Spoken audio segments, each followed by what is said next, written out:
Nous vous en parlions dimanche, le marais Arhauhau est endommagé. Bien que spectaculaire, cet effondrement n'a pour autant rien d'exceptionnel sur des structures anciennes construites en pierre sèche, rassure le pays.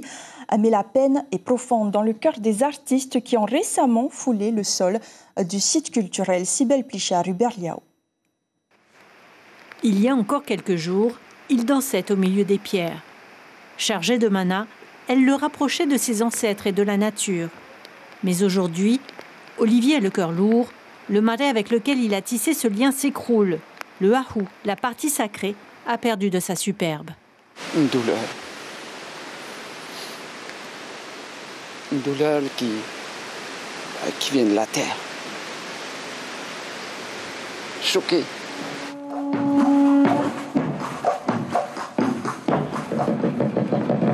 C'est un honneur pour moi d'avoir pu danser au marais. C'est un des rares marais qui est encore en bon état.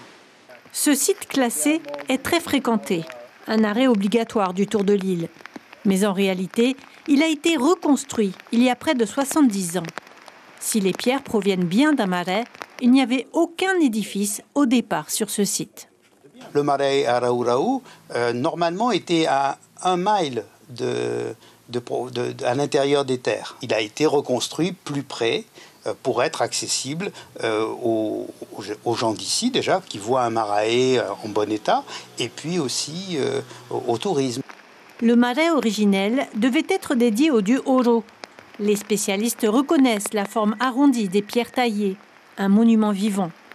Les guides touristiques voient dans cet éboulement l'opportunité d'une restauration.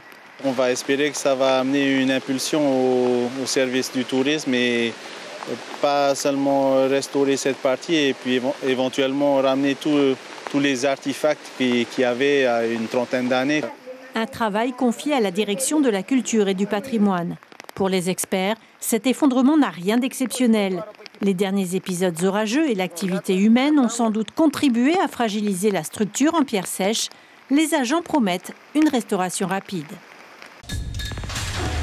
L'information en continu sur Polynésie la première, Internet et réseaux sociaux.